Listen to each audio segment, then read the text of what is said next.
The hotel manager called my cell phone at 11 o'clock at night.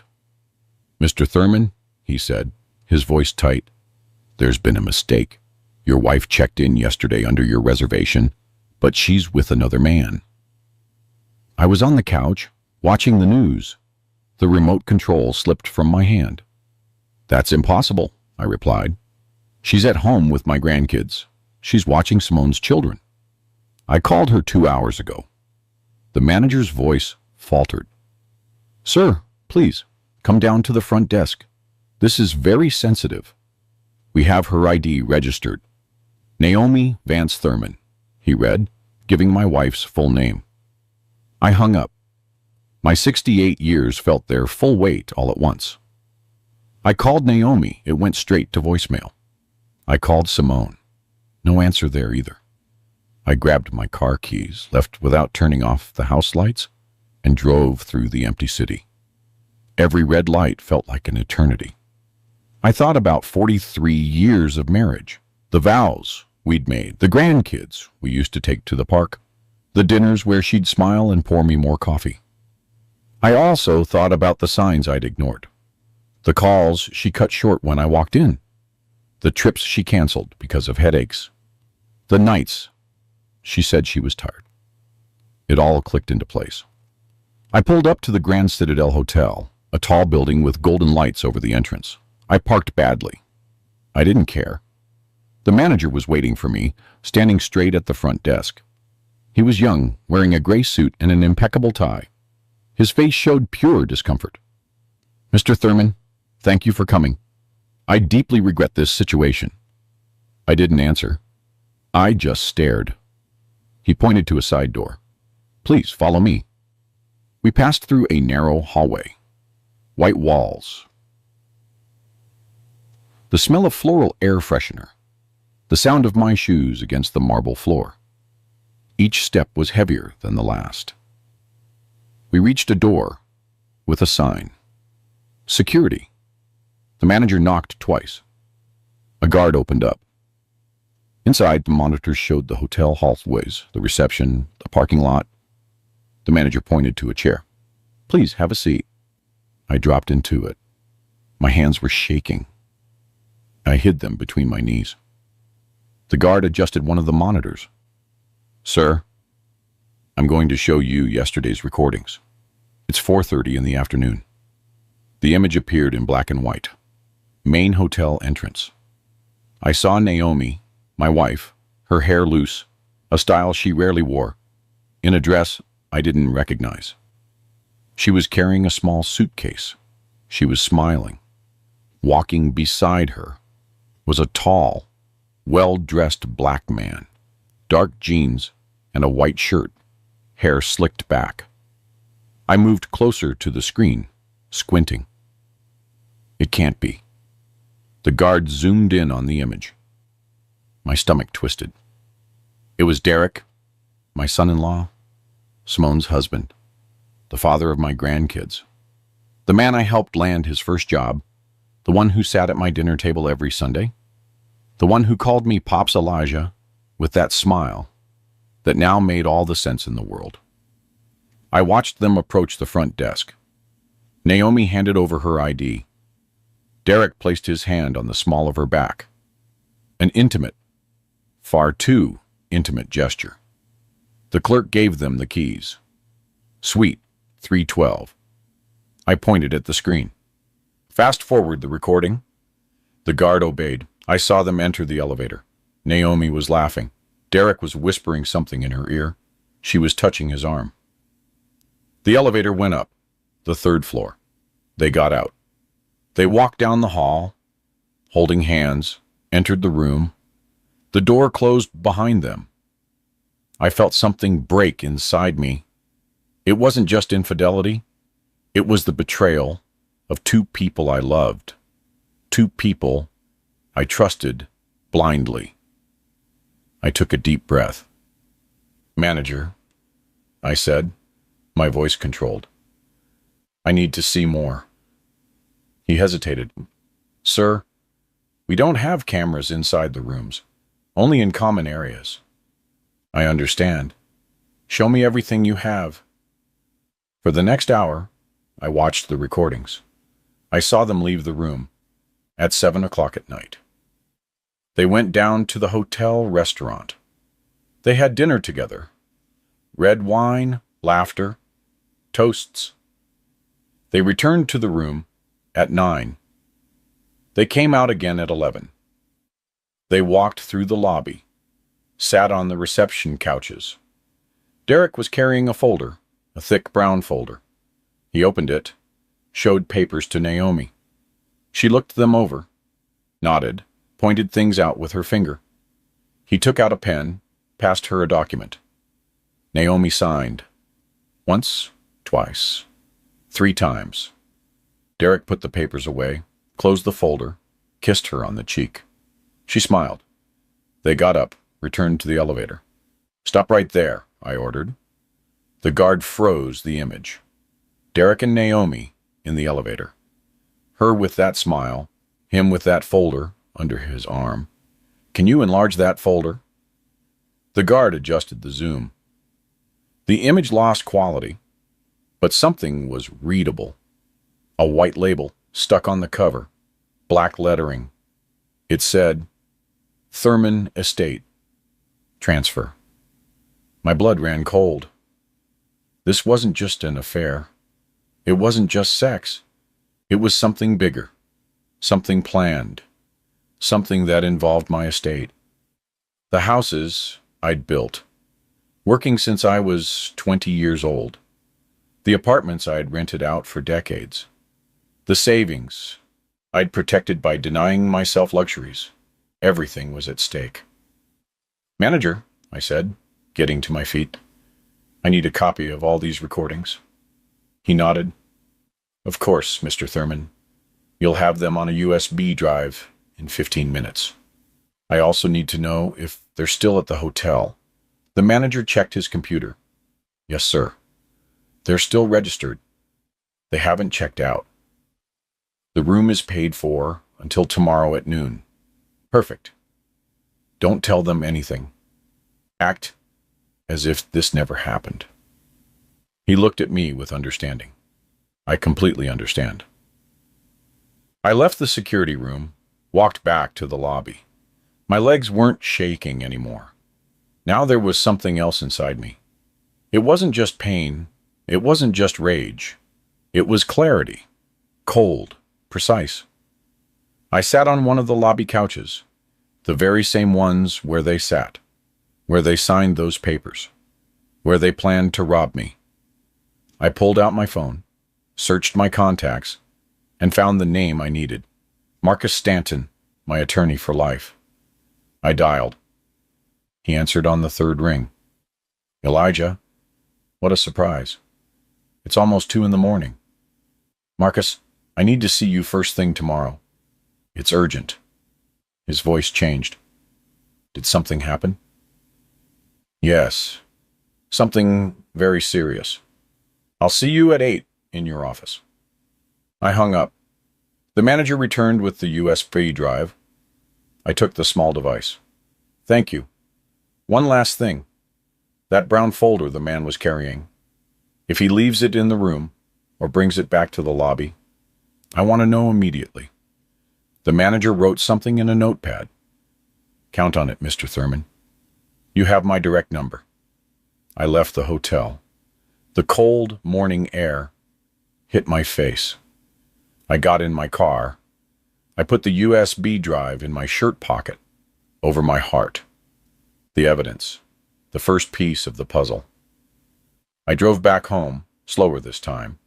I needed to think. I needed to plan. I wasn't going to yell. I wasn't going to make a scene. I wasn't going to beg them to stop. I was going to destroy them. Silently, precisely. I arrived home. The lights were still on. I went inside. Everything was the same. Naomi's coffee cup on the table, her slippers next to the couch, our wedding photo on the mantel, 43 years. Lies. No, not everything was a lie. But now, everything was contaminated. I poured myself a glass of whiskey, downed it in one gulp, went up to the bedroom, lay down on the bed fully dressed, and stared at the ceiling. I couldn't sleep. I didn't want to sleep. I just thought. I calculated. At 6 o'clock in the morning, my phone rang. It was Naomi. "Good morning, my love. The kids are up now. Simone had to leave early. I think I'll stay here until the afternoon." Her voice sounded normal, sweet, a liar's voice. "That's fine," I replied. "See you later. Take care." I hung up. She didn't know that I knew. That was my advantage. The silence, the patience, the strategy. I showered, shaved, and got dressed in a suit. At 8 o'clock sharp, I was in Marcus's office. He greeted me with 2 cups of freshly brewed coffee. We had been working together for 30 years. He'd drafted my will, reviewed all my rental contracts, and helped me buy my first property with a loan that seemed impossible. "Elijah, you look terrible. What happened?"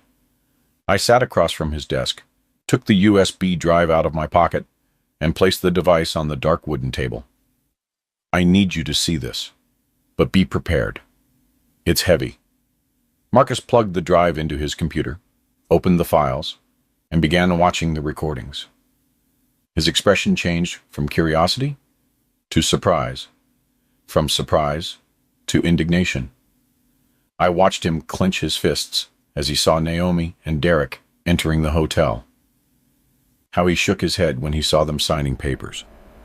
How he took off his glasses when the image of the folder with the label, Thurman Estate Transfer, appeared. "That son of a," he muttered.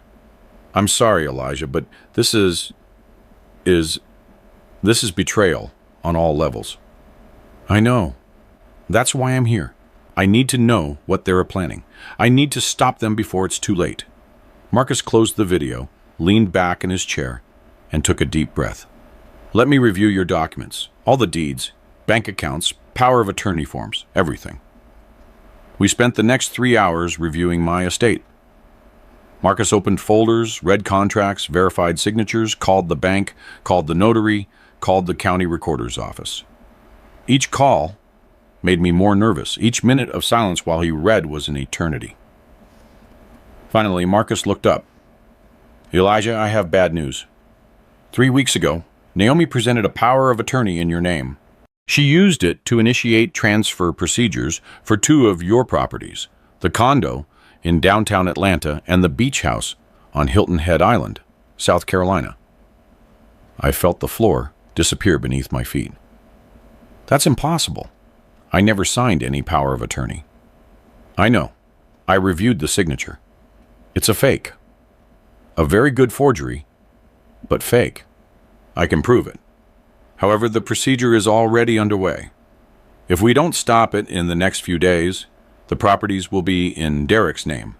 Derek, my son-in-law, the father of my grandkids, the man who ate at my table every Sunday." "There's more," Marcus continued. "Naomi also presented donations to a private geriatric clinic.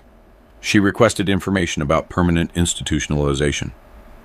She claimed you're showing signs of senile dementia, that you forget things, get lost in the street, and need constant supervision." I stood up from the chair. "That's a lie. I'm perfectly fine. I work every day. I manage my company. My accounts are in order." "I know, Elijah, but she's building a narrative. She's laying the groundwork to have you declared incompetent. If she succeeds, she can take total control of your estate. She can sell everything.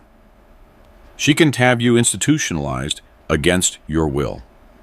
The rage I felt at that moment was different from anything I had experienced before. It wasn't explosive.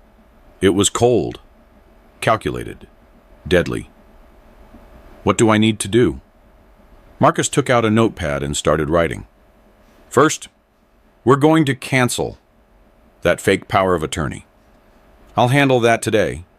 Second, we're going to freeze all movement on your properties. No transfer will be completed. Third, you need to go to a doctor, a certified geriatrician, to get a full evaluation and document that you are in full mental capacity. I nodded. Go on. Fourth, you need evidence of everything. Beyond these videos, you need documents, audio recordings, messages, emails, anything that proves the conspiracy. How do I get that? Marcus looked at me seriously. You have to act normal, as if you know nothing. You have to stick to your routine. Talk to Naomi, as always. But in the meantime, you observe, you listen, you document everything. It's like being a spy in my own house. Exactly. And I know it's hard, but it's the only way to protect yourself.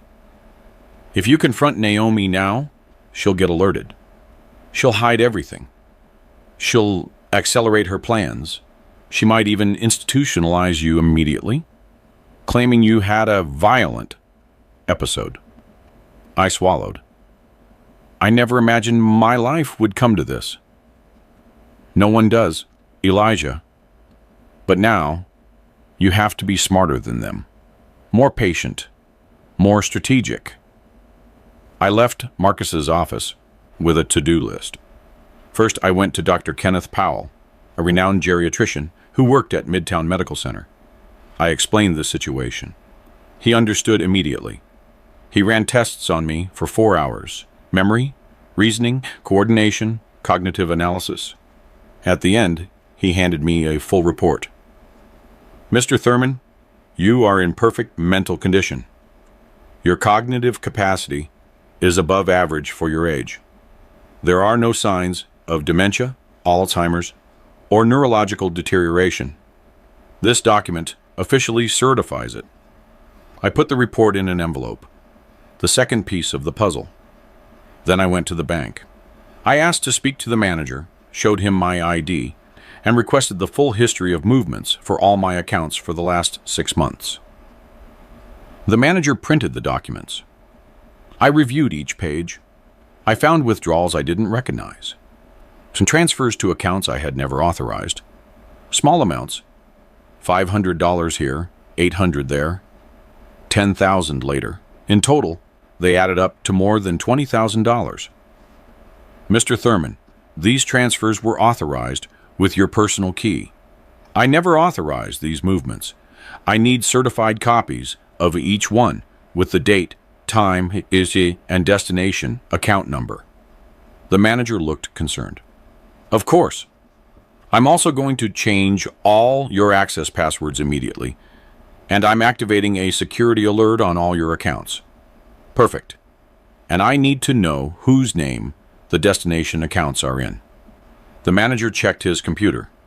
All 3 accounts are in the name of Derek Kincaid, my son-in-law. Everything led back to him again. I returned home at 6 o'clock in the evening. Naomi was in the kitchen preparing dinner. She was wearing the apron I bought her for our 40th anniversary. She smiled as she chopped vegetables. Hey, love, how was your day? I looked at her. This woman with whom I had shared 43 years, with whom I had 2 children, with whom I'd built a life. Now, she was a stranger, an enemy, a thief. But I smiled. I acted normal. Good. A lot of work at the office. And you? How are the grandkids? Good. Simone came to pick them up at noon. You know how she is, always busy. I walked over. I kissed her on the cheek.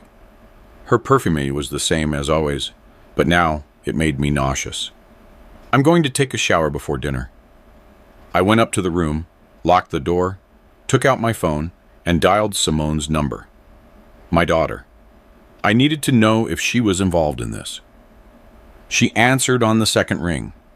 Pop, what a surprise. Everything okay? Daughter, I need to ask you something. Your mother was watching the kids yesterday and today. There was a silence. Pop, what are you talking about? Mom hasn't watched the kids in 2 weeks. They're at summer camp. They don't get back until next Monday. My heart pounded. Are you sure? Of course I'm sure, Pop.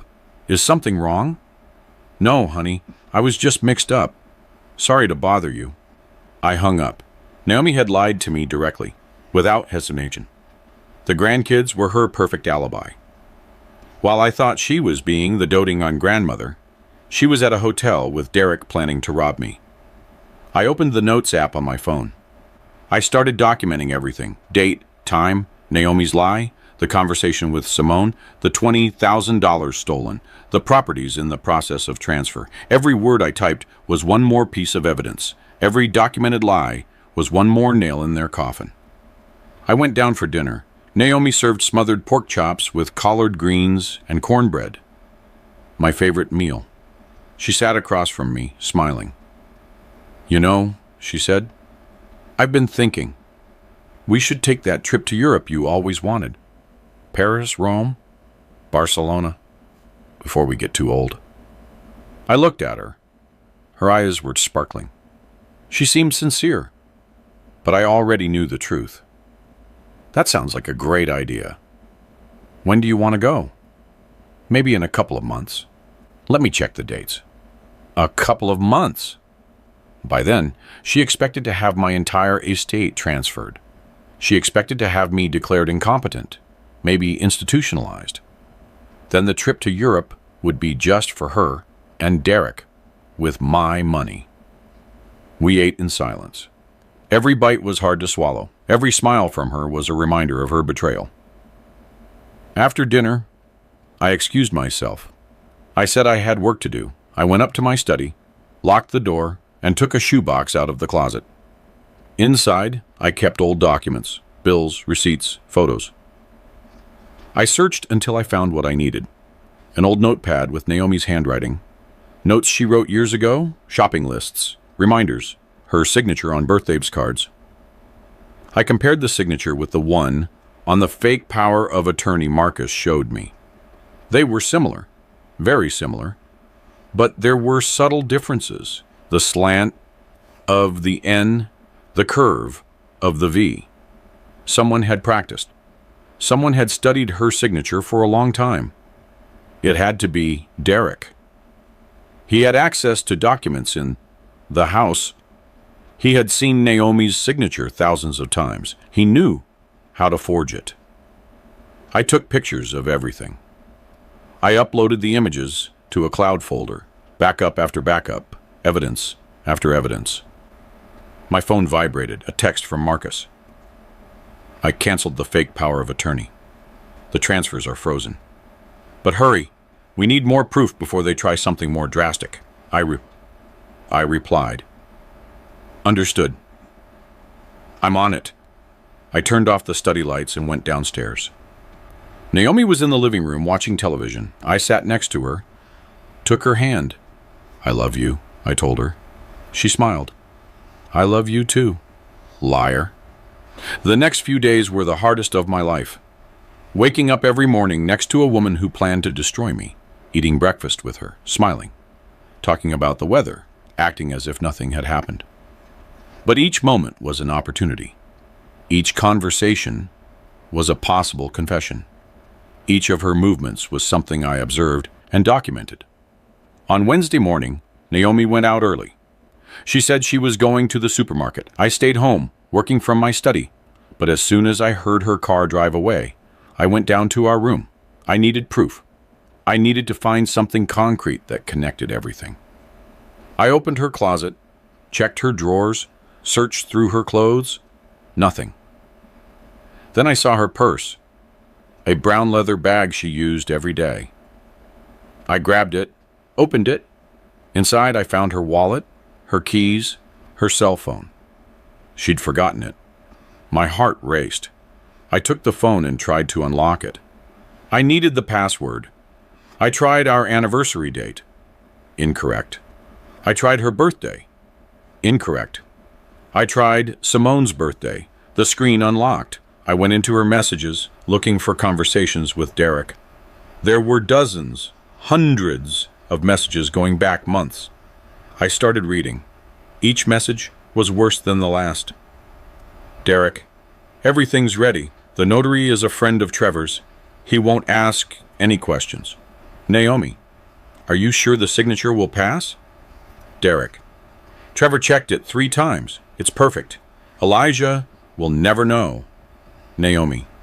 What if he finds out? Derek. By then we'll have everything transferred. The properties will be in my name. He won't be able to do anything. I kept reading. My hands were shaking. Naomi. Simone suspects something. Yesterday she asked me why I'm so distracted. Derek. Don't tell her anything yet. Once we have everything secured, we'll explain. She'll understand. It's for the good of the family. Naomi. What if she doesn't understand? Derek. She'll understand. We're her parents. She always supports us. Her parents. Derek was referring to them as Simone's parents, as if he were replacing me, as if I were already dead. I looked for older messages. I found one from 2 months ago. Derek. I spoke to the director of the Serenity Pines retirement community. They have space available. $45,000 a year. Once Elijah is institutionalized, we'll have full access to his accounts. Naomi. I don't know if I can do that. Institutionalizing him is too cruel. Derek. Naomi, think about us. Think about our future. Elijah is old. He's lived his life. Now it's our turn to live ours. Naomi. You're right. I'm sorry. Sometimes I get sentimental. Derek. I know, my love, but you have to be strong. This is for our own good. My love. He called her my love. I felt like I was going to throw up. I took screenshots of every message, one by one. Dozens of conversations.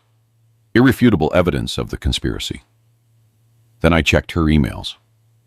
I found messages from Trevor, the attorney Derek mentioned, attached with legal documents, contracts, power of attorney forms, transfer requests. Everything was there.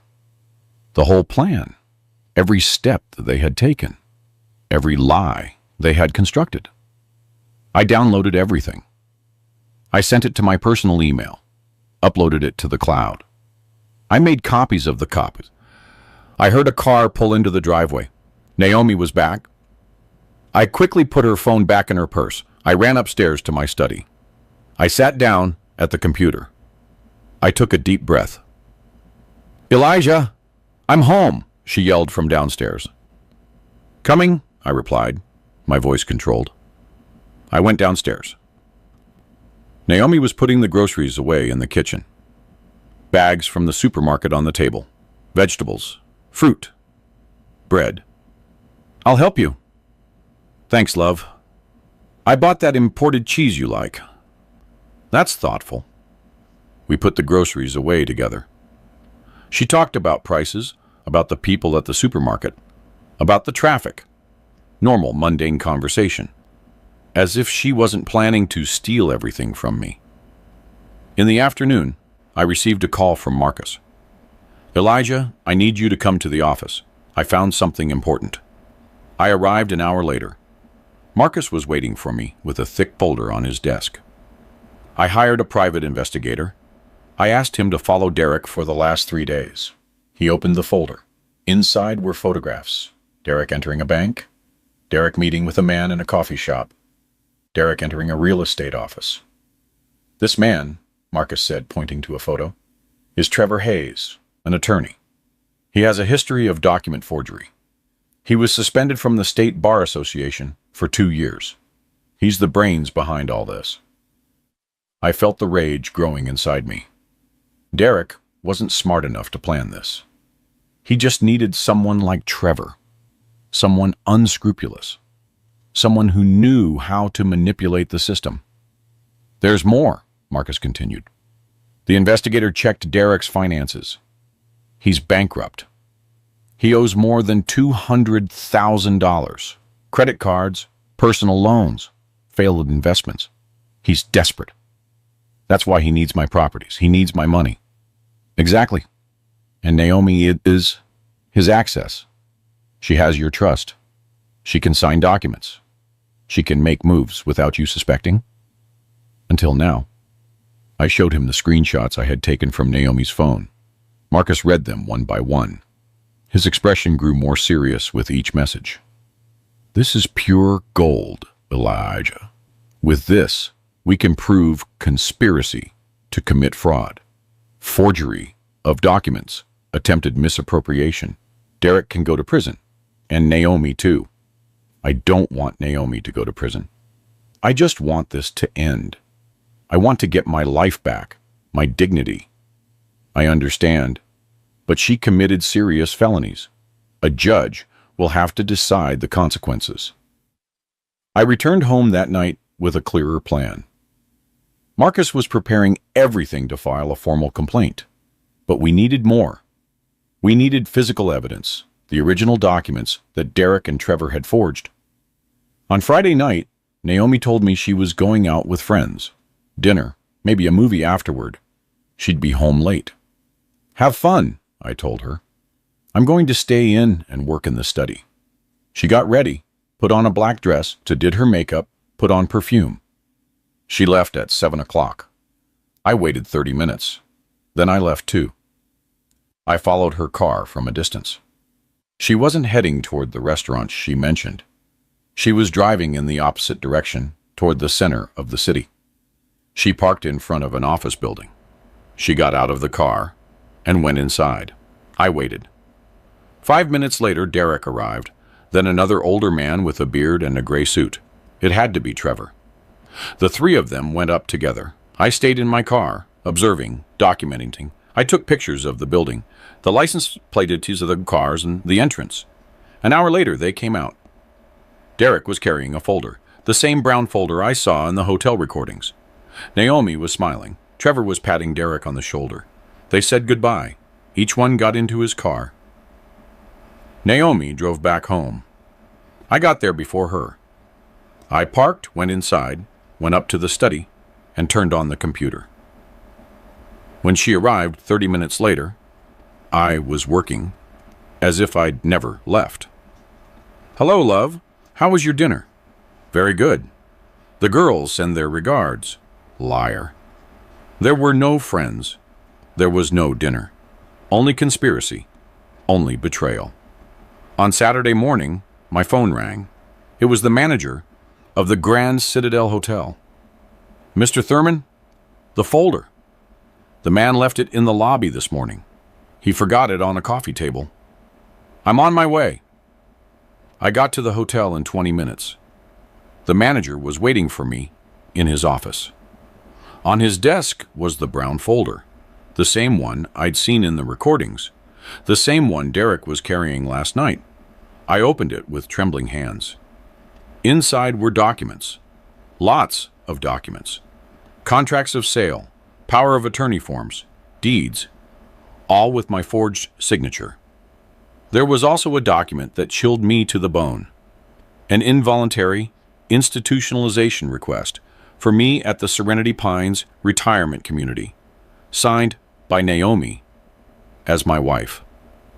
Justification: advanced senile dementia, erratic behavior, danger to self and others. I took photos of every page, then called Marcus. You need to see this. Now. Marcus arrived at the hotel 30 minutes later. He reviewed each document. His face showed pure indignation. Elijah, this is enough. We have everything we need. We can go to the district attorney today. How long will the process take? If we file all this on Monday, we can have an arrest warrant for Derek and Trevor in 48 hours. For Naomi, maybe a little longer. It depends on how you want to proceed. I want to proceed with everything. No mercy, no compassion. They showed no mercy to me. Understood. We're going to need to testify before the district attorney, present all the evidence. The hotel recordings and the messages, the forged documents, everything. I'm ready. I left the hotel with the folder under my arm. Marcus went to his office to prepare the formal complaint. I returned home. Naomi was in the garden, watering the plants. She was wearing a straw hat. She smiled. "What a beautiful morning," she said when she saw me. "Beautiful," I replied. I went into the house, up to the study, locked the door, and put the folder on the desk. Everything was ready, all the pieces in place. Monday would begin the end of their world. Sunday was the strangest day of my life. I knew that in 24 hours, everything would explode. That on Monday morning, Marcus would file the complaint, that the police would knock on the door, that the whole castle of lies would crumble. But this Sunday, I had to act as if nothing was wrong, as if it were a normal day, as if my wife hadn't betrayed me, as if my son-in-law wasn't robbing me. Naomi woke up early. She made breakfast, scrambled eggs, toast, fresh coffee. I sat across from her, at the dining room table, the same table where we'd eaten breakfast together for 43 years. "We should go to service today," she said, spreading butter on her bread. "It's been a while." I looked at her. She wanted to go to church after robbing me, after planning to institutionalize me, after signing fake documents. She wanted to go ask God for forgiveness. "Sounds good," I replied. "Let's go to the 11 o'clock service." We went to church together. We walked down the center aisle. We sat in our usual pew, the third row on the right side, the same spot where we sat when the children were small. Pastor gave his sermon. He talked about forgiveness, redemption, about how we all make mistakes, but God always gives us another chance. I looked at Naomi. She listened attentively, nodding, her hands folded in her lap. She looked so devout, so repentant. But she wasn't repentant about what she did to me. She was just afraid of being discovered. When it was time for communion, she got up, walked toward the altar, received the wafer, closed her eyes, and prayed. I stayed seated. I couldn't take communion, not with the hatred I felt in my heart, not with the plans for revenge occupying my mind. After service, Naomi suggested we go out to eat. "There's a new restaurant downtown. They say the food is really good." "Let's go," I said. The restaurant was elegant. White tablecloths, candles on each table, soft background music. We sat by the window and ordered. She ordered salmon. I ordered steak. While we waited, Naomi took my hand across the table. "You know, Elijah, I've been thinking a lot lately about us, about our life together." My heart raced. She was going to confess. She was finally going to tell me the truth. "We've been through a lot," she continued. "Good times, hard times, but we've always been together. We've always been a team." I nodded. "Yes, always. I want you to know that I love you, that I've always loved you, that everything I do for us, for our family." Her eyes were sparkling. She seemed sincere, but I knew the truth. Everything she said was a lie. Every word was manipulation. Every gesture was theater. "I love you too," I lied. The food arrived. We ate in silence. She smiled now and then. I smiled too. Two actors in a play that no one else was watching. After eating, we returned home. Naomi lay down for a nap. I went up to the study. I reviewed all the evidence one more time.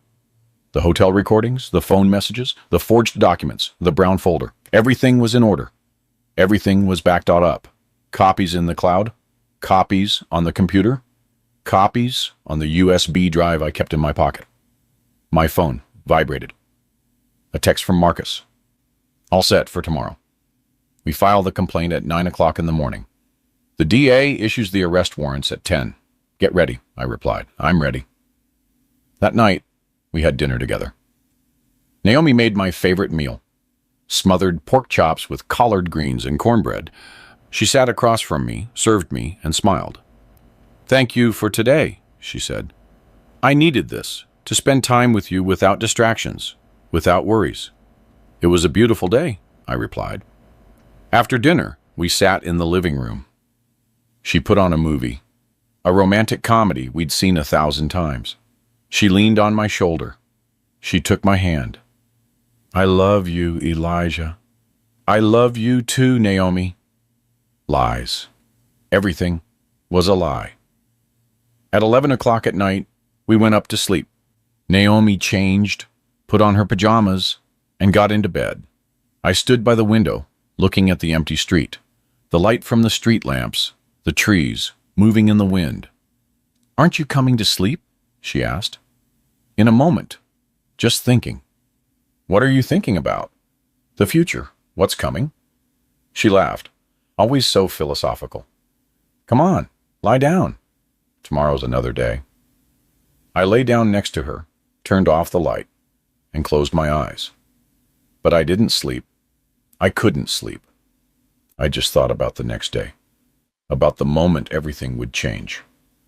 I heard Naomi's breathing grow slow, deep. She had fallen asleep. She slept peacefully, without guilt, without remorse. I stayed awake, counting the minutes, waiting for the sunrise. At 5 o'clock in the morning, I got up, showered, shaved, and put on my best suit. Dark gray, white shirt, black tie, freshly polished shoes. I went down to the kitchen, made coffee, and sat down to wait. At 6:30, Naomi came downstairs. Good morning, love. Why are you up so early? I have an important meeting at Marcus's office at 9. Oh, something serious? Very serious. She made breakfast. We ate together. The last time when we would eat together, as husband and wife. The last time we would share a table, without her knowing the truth. At 8:30, I grabbed my keys. I'm leaving, I told her. I don't know when I'll be back. Okay, I'll see you this afternoon. I walked over. I kissed her on the cheek. Goodbye, Naomi. Goodbye, love. I left the house, got in my car, and drove toward Marcus's office. Traffic was heavy, but I didn't care. I had time. All the time in the world. I arrived at 9:05. Marcus was waiting for me at the entrance to his office. Good morning, Elijah. Ready? More than ready? We went up to his office. On the desk was a thick folder, full of documents, all the evidence organized, each piece numbered and cataloged.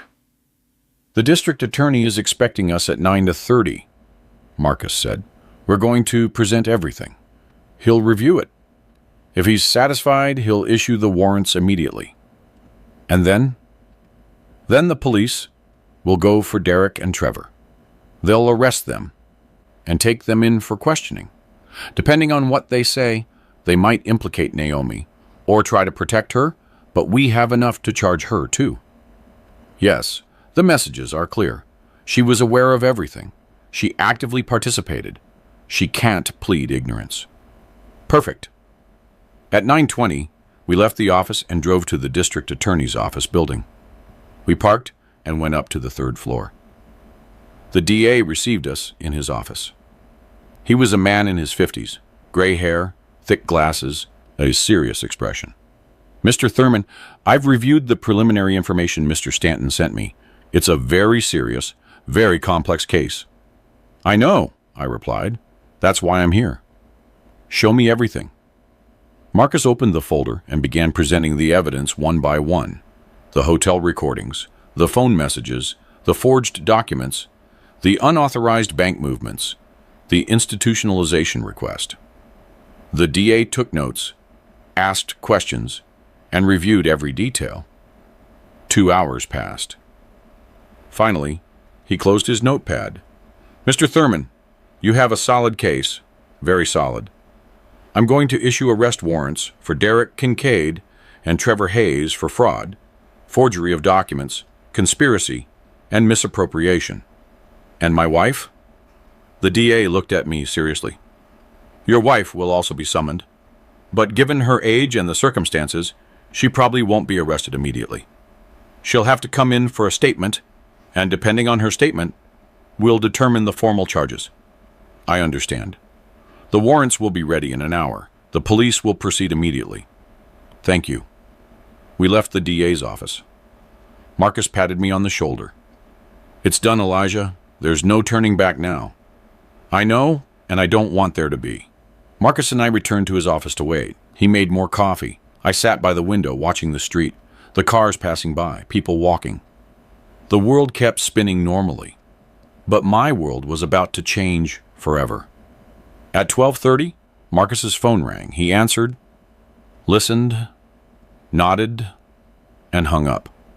They arrested Derek. They found him in his office. He didn't resist. Trevor is also detained. They arrested him at his house. I felt something strange in my chest. It wasn't joy. It wasn't satisfaction. It was relief. It was finally happening. Justice was finally taking action. And Naomi, I asked. 2 officers are on their way to your house. They're going to notify her that she must appear for a statement tomorrow at 9 o'clock in the morning. They won't arrest her yet, but they will explain the charges. I want to be there when they notify her. Marcus looked at me, surprised. Are you sure? It's going to be very difficult. I need to see it. I need to see her face when she realizes it's all over. Okay, let's go. We drove toward my house. On the way, my phone rang. It was Simone. Pop, what's going on? The police just arrested Derek at his office. They called me from his work. They say it's for fraud, for document forgery. My heart broke when I heard her voice. She sounded confused, scared. My daughter knew nothing. She was innocent in all this. Honey, I need you to come to the house, now. I'm going to explain everything. Pop, you're scaring me. I know, but trust me. Come home, please. Okay, I'm on my way. We arrived at my house 5 minutes before the police. I went inside. Naomi was in the living room watching television. When she saw me, she smiled. You're back. How was your meeting? Before I could answer, the doorbell rang. Naomi got up. I'll get it. Let me, I said. I opened the door. 2 police officers were outside. A man and a woman. Immaculate uniforms. Serious expressions. Good afternoon. We're looking for Naomi Vance Thurman. Naomi approached. That's me. Is something wrong? The officer stepped inside. Ma'am, we need to speak with you. It's about your husband, Mr. Elijah Thurman. Naomi looked at me, confused. Elijah? What's going on? The female officer took out some documents. Ma'am, your husband has filed a formal complaint against you for conspiracy to commit fraud, document forgery, attempted misappropriation, and attempted involuntary institutionalization. The color drained from Naomi's face. What? What are you talking about? Elijah, this is a joke. It's not a joke, Naomi. I know everything. The hotel, Derek, Trevor, the fake documents, the bank transfers, the plan to institutionalize me, everything. She backed away, shaking her head. No, you don't understand. I can explain. There's nothing left to explain. I have proof of everything. Recordings, messages, documents, everything. Naomi collapsed onto the couch. Her hands were shaking. She started to cry. Elijah, please, it was a mistake. I didn't want to hurt you. Derek convinced me. He said it was for our own good. Our good?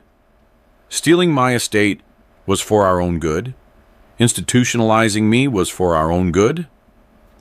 Forging my signature was for our own good. I love you. I've always loved you. If you loved me, you wouldn't have done this. If you loved me, you wouldn't have slept with my son-in-law. If you loved me, you wouldn't have signed documents to rob me. The officers watched the scene in silence. The female officer cleared her throat. Ma'am, you need to appear tomorrow at 9 o'clock in the morning at the district attorney's office to give a statement. If you don't appear, we will issue an arrest warrant for you. Naomi just cried, nodding without a word. At that moment, Simone burst through the door. She had used her key. Mom?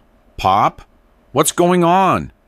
Why are there police here? Simone ran closer. She saw her mother crying. She saw me standing with a serious expression. She saw Marcus by the door. She saw the officers with their documents. Somebody explain to me, what the hell is happening? She shouted. I walked over to my daughter. I took her hands. Honey, sit down. I need to tell you something very difficult. For the next hour, I explained everything to Simone.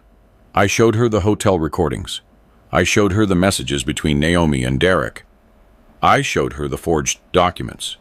I showed her the institutionalization request. Simone listened in silence. Tears streamed down her cheeks. She looked at her mother with disbelief, with pain, with betrayal. Mom, how could you? How could you do this to Pop? And with Derek, with my husband. Naomi tried to get closer. Honey, I'm so sorry. I didn't want you to find out this way. Simone moved away. Don't touch me. Don't ever touch me again. You disgust me. Both of you disgust me. She turned to me. Pop, I didn't know anything. You have to believe me. I would never have allowed this. I know, honey. I know. That's why I didn't tell you sooner. Because I knew you were innocent. That you had nothing to do with this. Simone fell into a chair. She covered her face with her hands. She sobbed. My life just got destroyed. My husband betrayed me. My mother betrayed me. I don't know who to trust anymore. I knelt in front of her. You can trust me. You can always trust me. I would never hurt you. I will always protect you. The officers prepared to leave. Mr. Thurman, remember, tomorrow at 9 o'clock. Don't miss it. They left. Marcus approached. Elijah, if you need anything, call me. I'll be available all night. Thank you, Marcus, for everything. He left too. I was left alone with Simone and Naomi. The silence was heavy, awkward, painful. Simone stood up. I'm leaving. I can't stay here. I can't look at you, Mom. No, honey. Please, Naomi begged. No, don't talk to me. Don't call me. I don't want to know anything about you. Simone left the house. I heard her car start, drive away, and disappear into the distance. I was left alone with Naomi. She was still on the couch, crying, shutting in. You have to leave, I told her. You can't stay here. This isn't your house anymore. Elijah, please, give me another chance. We can fix this. There's nothing left to fix. You destroyed everything. You destroyed 43 years of marriage. You destroyed trust. You destroyed our family. It was a mistake, a terrible mistake. It wasn't a mistake. It was a choice. A series of choices made over months. Every day you lied. Every document you signed. Every message you sent to Derek. Every night you spent in that hotel. They were all choices. I walked closer to her, looking her directly in the eye. I want you to leave now. Pack what you need and go. Where will I go? I don't care. Go be with Derek. Oh, wait, Derek is arrested. He's in a cell right now, paying for what you two did. Naomi stood up and went upstairs. I heard her in the bedroom, opening drawers, taking out clothes, crying. 30 minutes later, she came down with a suitcase. She looked at me one last time. I'm sorry, Elijah. I truly am sorry. I'm sorry too. I'm sorry I loved you. I'm sorry I trusted you. I'm sorry I wasted 43 years of my life with you. She left the house, got into her car, and drove away. I was left alone. In my house. In the silence. I walked through the rooms. The living room where we watched television together. The dining room where we had dinner. The kitchen where she made coffee every morning. Everything felt different now. Everything was contaminated by betrayal. I poured myself a glass of whiskey, sat in the living room, and looked at the photos on the mantel.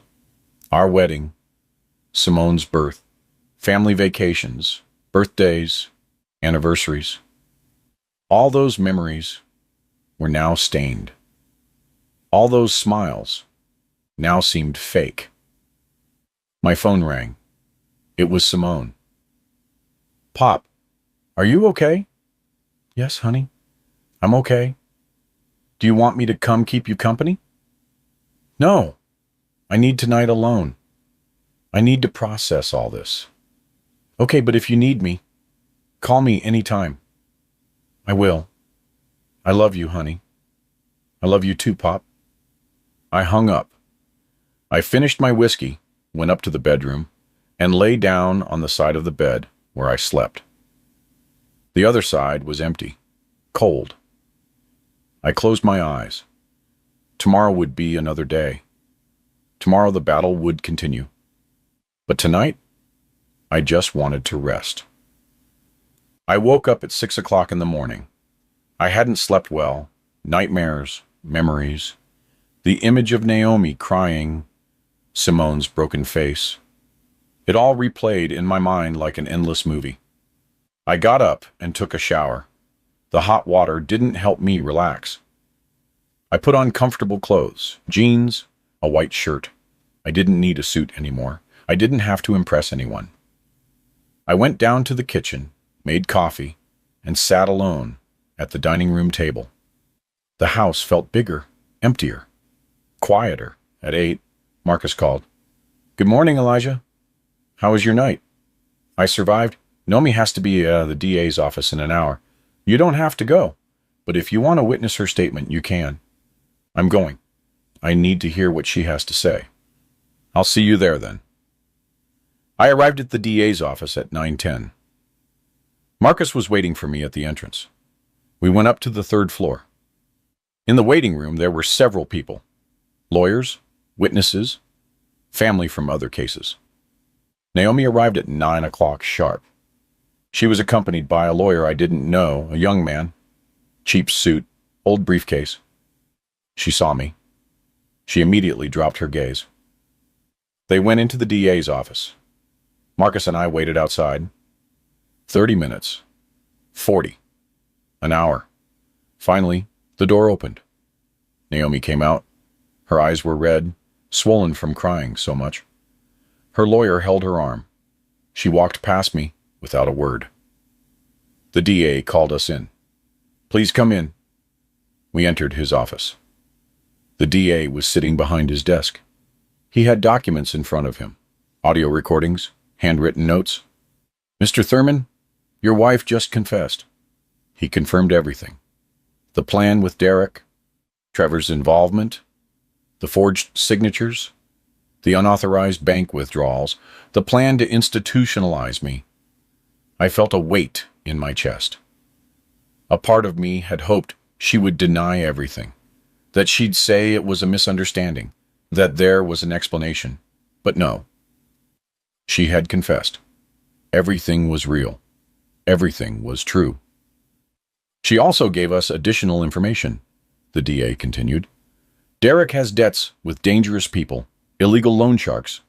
He owed more than $300,000. They threatened him. They told him that if he didn't pay in 3 months, they would go after his family, after Simone, after his children. So this was for money? To save his own skin? Basically, yes. Trevor proposed the plan. He told Derek that you were an older man with valuable properties, no direct male heirs, and that it would be easy to manipulate the documents, transfer everything, sell quickly, and pay off the debts. And Naomi agreed to participate because... The DA looked at me uncomfortably. Mr. Thurman, this is delicate.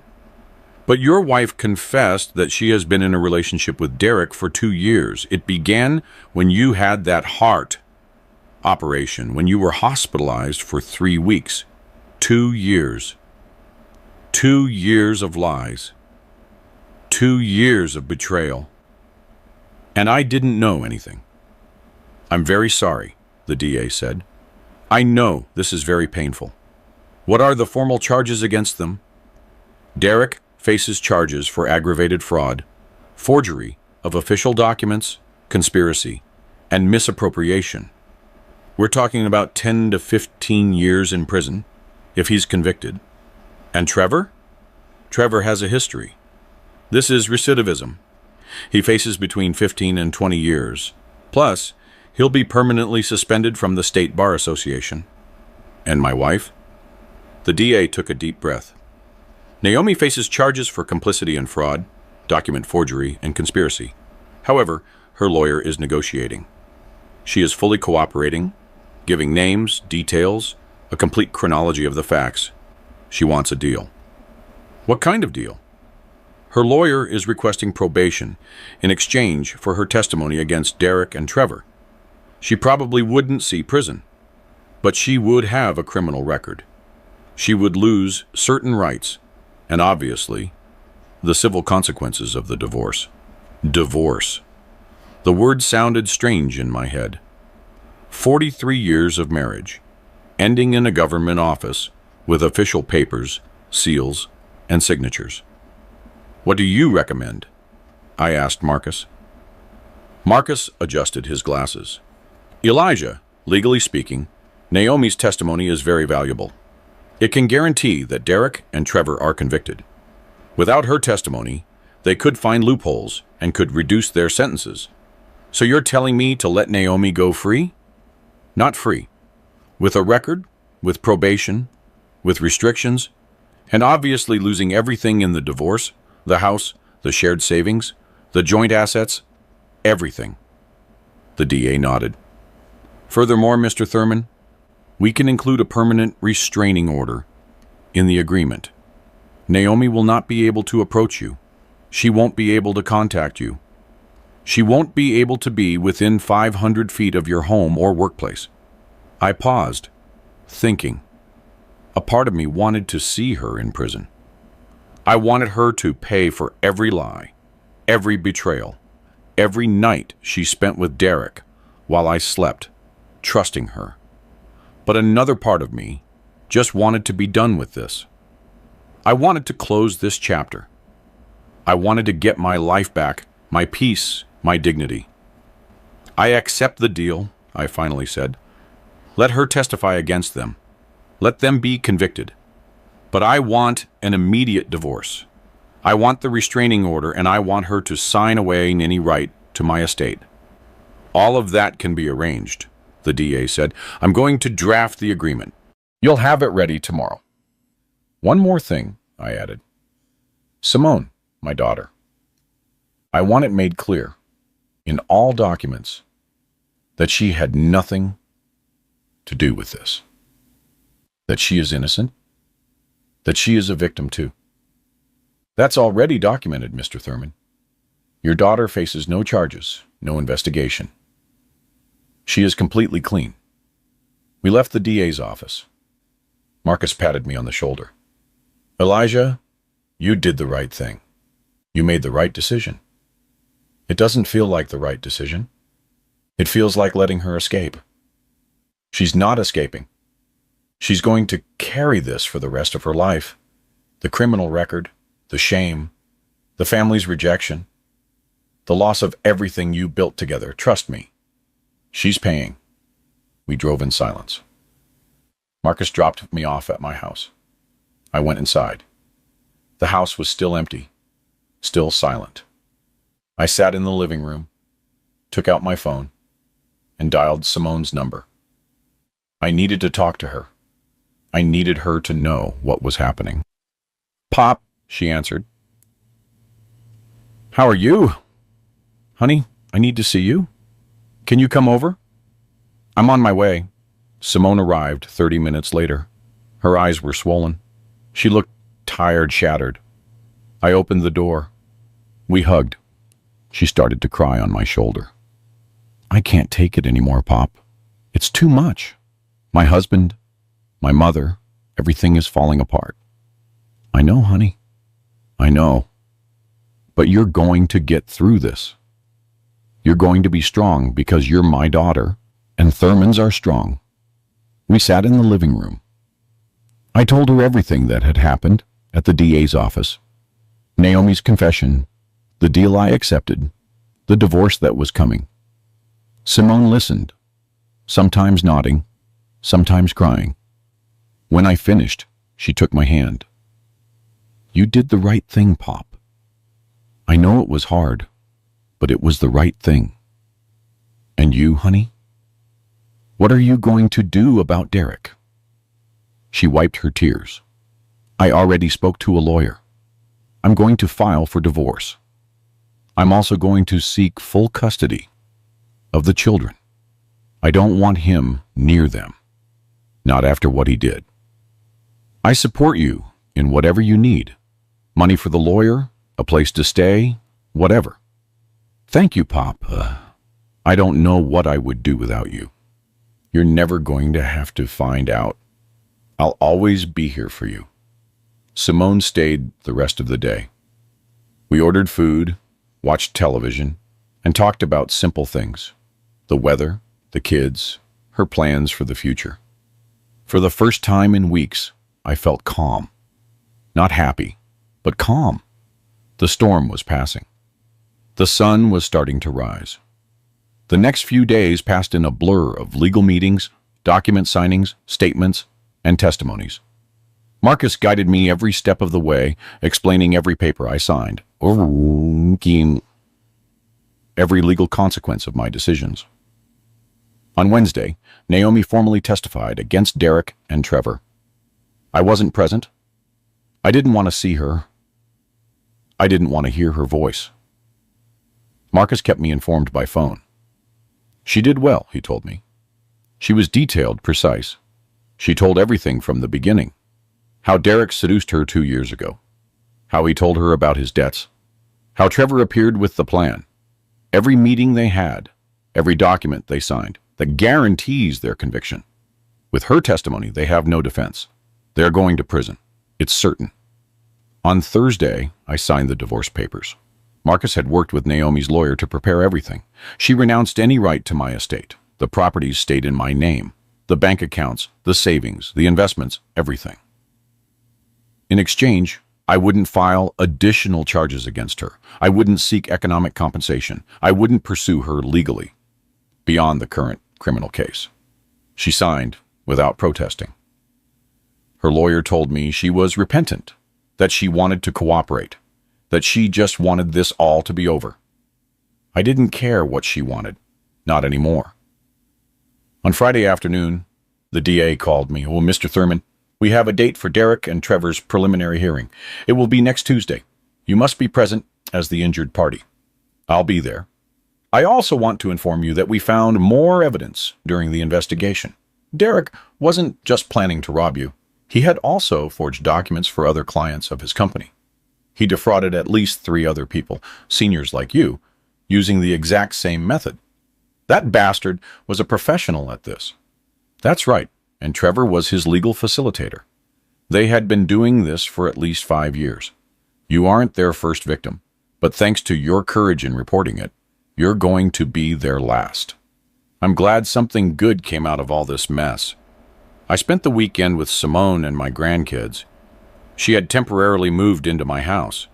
She didn't want to be alone in the apartment she shared with Derek. The kids didn't fully understand what was happening. They just knew Daddy wouldn't be home for a while. "Pop, Pop," asked my older grandson Isaiah, a boy of 7, "why isn't Daddy coming to visit us?" "Your dad is busy with work," Simone replied before I could say anything. "But you'll see him soon." A lie. Derek wouldn't see his children for a long time, maybe years, maybe until he got out of prison and they were already grown.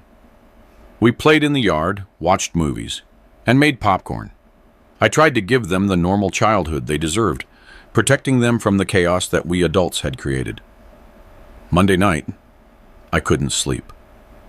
Tomorrow would be the hearing. I would see Derek for the first time since his arrest. I would see Trevor. I would have to sit in the same room with them. Listen to the formal accusations, see the judge decide if there was enough evidence to take them to trial. I got up at 5 in the morning. I prepared carefully. Gray suit, white shirt, tie. I wanted to look strong, dignified, not like a victim, but like a survivor. Marcus picked me up at 8. We drove in silence toward the courthouse. Traffic was heavy. We arrived 15 minutes early. The courtroom was large. Wooden benches, a high bench where the judge would sit. On one side, the prosecutor's table. On the other, the defense tables. We sat in the first row behind the prosecutor. Other people began to arrive. Journalists, onlookers, family members of other victims Derek had defrauded. At 9 they brought in Derek. He walked in handcuffs. He was wearing an orange prison uniform. He looked haggard, with dark circles under his eyes.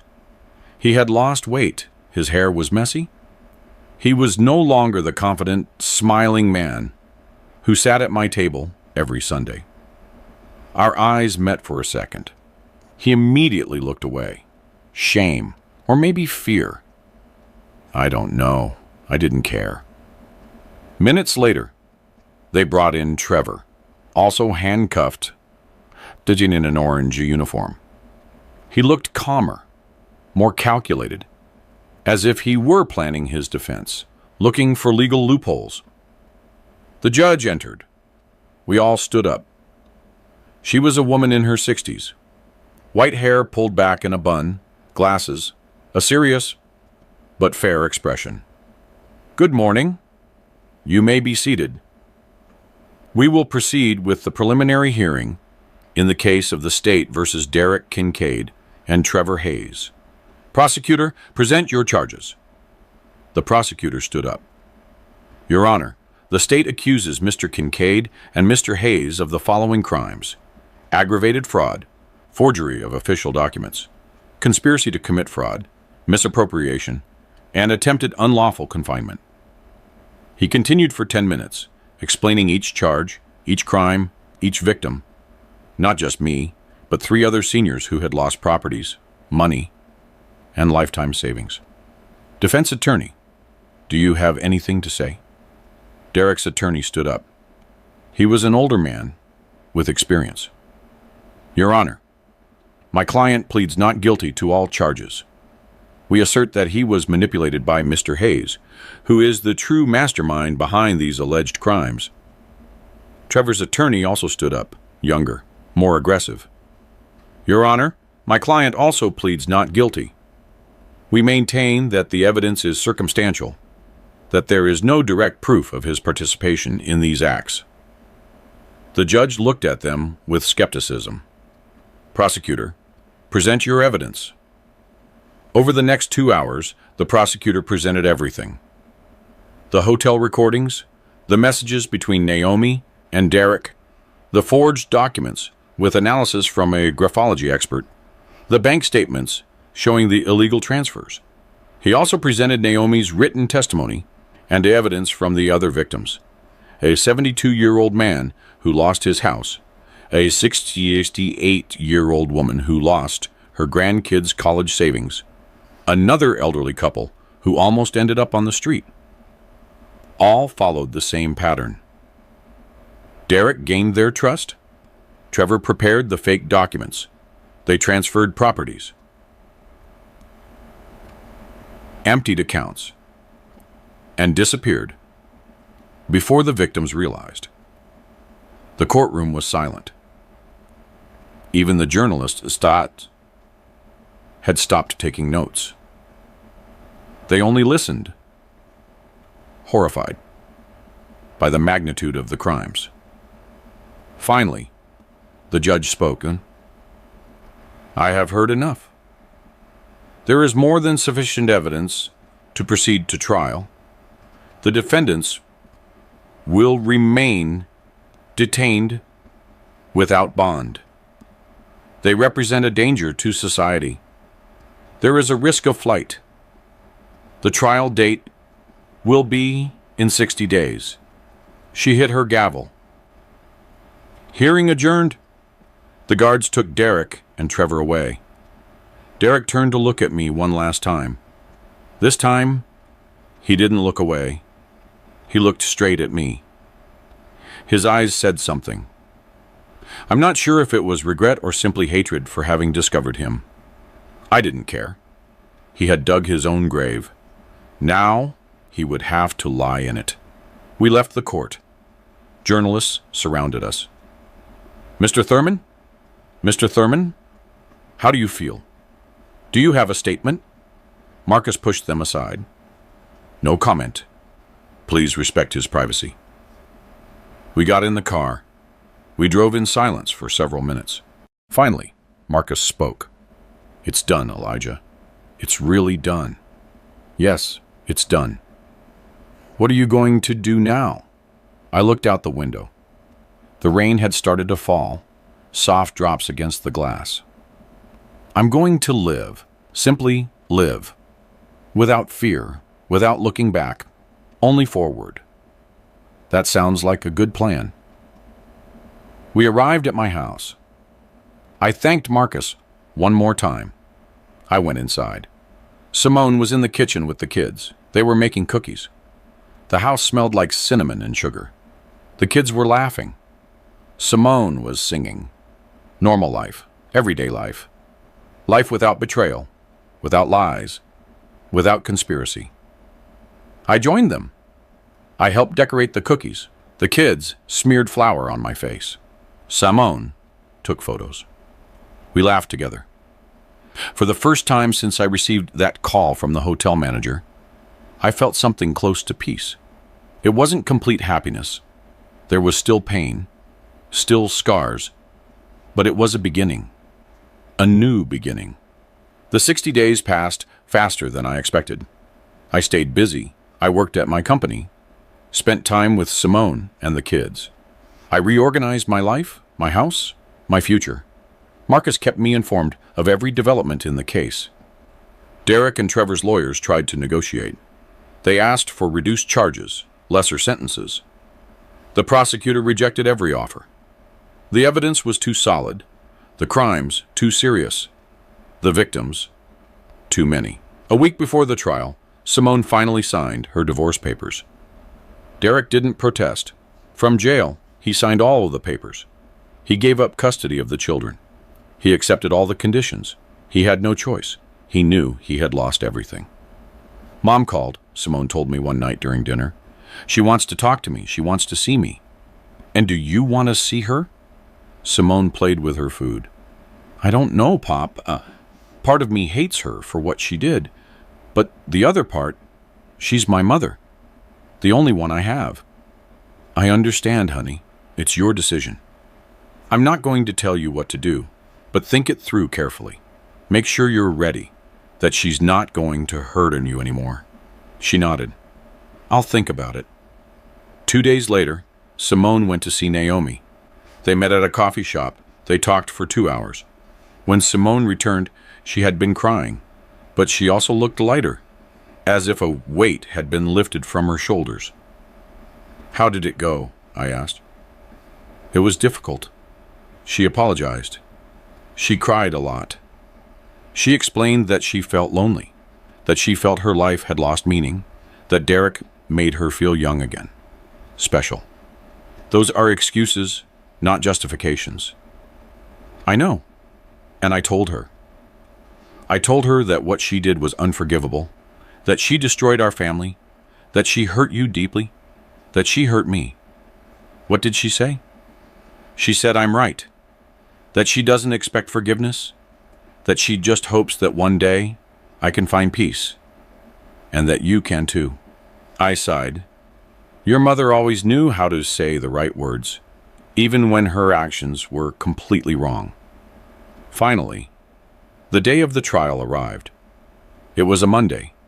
The sky was gray. It looked like rain. I wound to the court early. The courtroom was full, fuller than at the preliminary hearing. Journalists, television cameras, Derek and Trevor's other victims, their families, onlookers who had followed the case in the news. I sat in my usual spot, the first row behind the prosecutor. Marcus was next to me. Simone decided not to come. She didn't want to see Derek. She didn't want to relive the pain. The judge entered. We all stood up. The trial began. For 3 days, the prosecutor presented his case. He called witnesses, document experts, banking specialists. The other victims testified through tears about how they had lost everything. I testified too. I went up to the stand and swore to tell the truth. The prosecutor asked me questions. I told him my entire story, from the call, from the hotel manager to the moment I discovered the full plan. Derek's lawyer cross-examined me afterward. He tried to discredit me. He suggested that I had misinterpreted the situation, that perhaps Naomi and Derek were just friends, that the documents could be an administrative error. I looked directly at him. Mr. Attorney, I am 68 years old. I have worked 45 years of my life. I have built an estate honestly. I know the difference between an administrative error and a conspiracy to rob me of everything. I am not a confused old man. I am a man who almost lost everything because of your client. The courtroom applauded. The judge hit her gavel. Order! Order in the court! The lawyer asked no more questions. On the 4th day, the defense presented its case. Derek testified. He said that Trevor had manipulated him, that he really loved Naomi, that he never wanted to hurt anyone, that he was just desperate because of his debts. The prosecutor tore him apart in the cross-examination. He showed him the messages with Naomi, where they planned every step, the documents he himself had signed, the bank transfers that only he had authorized. Derek had no answers, only excuses, only fake tears. Trevor didn't even testify. His lawyer said he invoked his right to remain silent. He knew that anything he said would only sink him deeper. On the 5th day, the lawyers presented their final arguments. The prosecutor was forceful. These men are predators, hunters of vulnerable seniors. They destroyed lives. They stole lifetime savings. They planned to institutionalize healthy people just to steal their properties. They deserve the maximum punishment the law allows. The defense attorneys asked for clemency. They talked about the defendants' families, their regrets, their chances of rehabilitation. The judge listened to everything. She took notes. Finally, she spoke. I have heard all the testimonies. I have reviewed all the evidence. This is a clear case of systematic and premeditated fraud. The defendants operated with malicious intent, without remorse, for years. She paused. The courtroom was in complete silence. I find Derek Kincaid guilty of all charges. I sentence him to 14 years in prison, without possibility of parole for the first 7 years. Furthermore, he must pay full restitution to all victims. Derek collapsed in his chair. His lawyer supported him. Some journalists ran out to report the news. I find Trevor Hayes guilty of all charges, the judge continued. Given his recidivism and his role as the intellectual facilitator of these crimes, I sentence him to 19 years in prison, without possibility of parole, for the first 10 years. He must also pay restitution and is permanently suspended from the practice of law. Trevor showed no emotion. He just looked forward, cold and calculating until the end. Furthermore, she ordered, both defendants are prohibited from contacting any of their victims or family members for life. Any violation of this order will result in additional charges. She hit her gavel. The session is adjourned. The guards took Derek and Trevor away. Derek was crying. Trevor walked upright as if he still had dignity. The other victims hugged one another. They cried with relief, with justice. Some sought me out and thanked me. Without your report, this never would have come to light. Thank you. Thank you so much. I left the court with Marcus. The journalist shouted questions. This time, I stopped. Marcus looked at me, surprised, but nodded.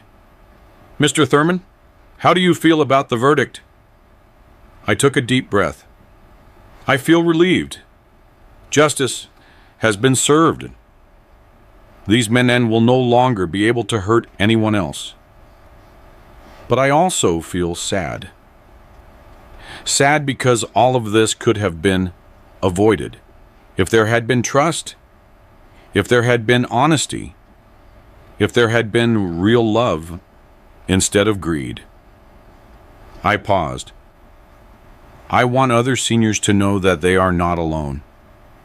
That if they suspect someone is defrauding them, they must report it. They must seek help. They must not be ashamed. The criminals are the ones who should be ashamed, not the victims. Do you have a message for your ex-wife? I was silent for a moment. For Naomi, I only have this to say. I hope you find peace one day. I hope you use this time to reflect on your decisions. And I hope no one ever has to go through what you put me through. That was all. Marcus and I walked to the parking lot, got in the car, and drove in silence. Finally, Marcus spoke. It's over, Elijah. It's really over. Yes, it's over. What are you going to do now? I looked out the window. The rain had started to fall, gentle drops against the glass. I'm going to live, simply live, without fear, without looking back, only forward. That sounds like a good plan. We arrived at my house. I thanked Marcus one more time. I went inside. Simone was waiting for me. The kids ran to hug me. Pop, how did it go? Good, champ. Everything went well. We had dinner together that night. Simone made my favorite meal. We laughed. We told stories. The kids showed me their school drawings. Normal life. Simple life. Honest life. Exactly what I needed. 6 months passed since the trial, as life slowly found a new rhythm. A rhythm different from the 43 years I had known, but a rhythm of its own, honest and peaceful. Simone and the kids stayed living with me. At first it was temporary, just until she felt ready to be alone again. But the months passed, and none of us wanted them to leave. The house felt alive again, with children's laughter, the noise of toys, the smell of freshly baked cookies. I remodeled the house, painted the walls, changed the furniture. I took down all the old photos, the ones that showed Naomi and me smiling, the ones that showed a family that no longer existed. I put them in a box in the basement. I didn't throw them away. They were part of my history, but I didn't need to see them every day. I put up new photos of Simone and the kids, of my parents who are gone, of recent moments, birthdays, days at the park, movie nights in the living room. I went fully back to my work. My company kept moving forward. My employees welcomed me with applause the first day I returned. They had followed the case in the news. They knew what I had been through. They respected me more than ever. A client told me something I'll never forget. Mr. Thurman, you taught us that age is not weakness, that seniors can defend themselves. They can fight. they can win. Thank you for that example. I also started giving talks at community centers, to senior groups, on how to protect themselves from fraud, how to recognize signs of manipulation, how not to be afraid to report. Many people approached me afterward. They told me their own stories, children who stole from them, grandchildren who manipulated them, caregivers who abused their trust. I gave them the contacts for Marcus, for organizations that could help them, for authorities that would protect them. One afternoon, 3 months after the trial, I received a letter. The sender was the state prison. It was from Derek. I held it in my hands for several minutes. Part of me wanted to throw it away without opening it. Another part needed to know what he had to say. Finally, I opened it. Mr. Thurman, I don't expect you to read this letter. I don't expect you to forgive me. I just need you to know that I deeply regret what I did.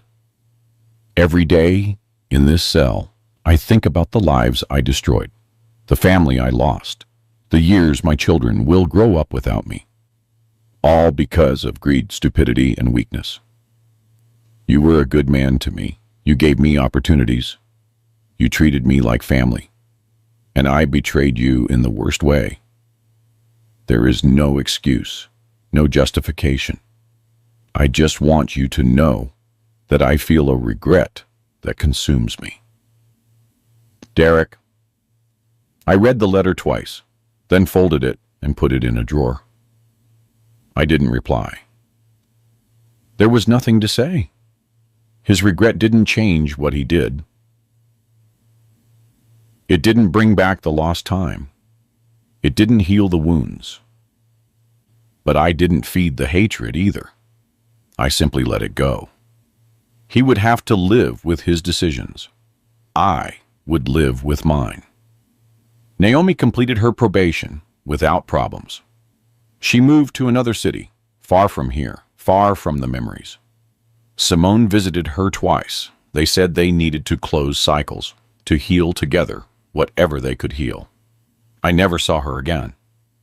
The restraining order was still in effect, and even if it wasn't, I had no desire to see her. That chapter of my life was closed, sealed, archived. One Saturday morning, Isaiah came running into my study. Pop, pop. Pop, pop. Look what I made at school. He showed me a drawing. Him, his sister, Simone, and me, the four of us holding hands. Bova. He had written in big letters, my family. It's beautiful, champ. I'm going to put it on my office wall. Seriously, it's the best work of art I've ever seen. His smile lit up the entire room. He ran off to tell his sister. Simone appeared in the doorway, smiling. He adores you, you know? He talks about you all the time at school. My pop this, my pop that. I stood up and hugged her. You all saved me, honey. When everything fell apart, you gave me a reason to keep going, to fight, to get my life back. You saved us, Pop. You gave us a home when ours was destroyed.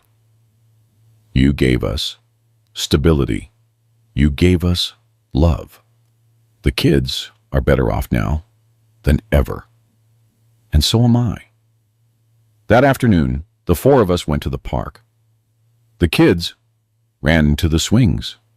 Simone and I sat on a bench, watching them play, watching them laugh, watching them enjoy being children without the worries of the adult world. You know what's strangest, Daniel, I said?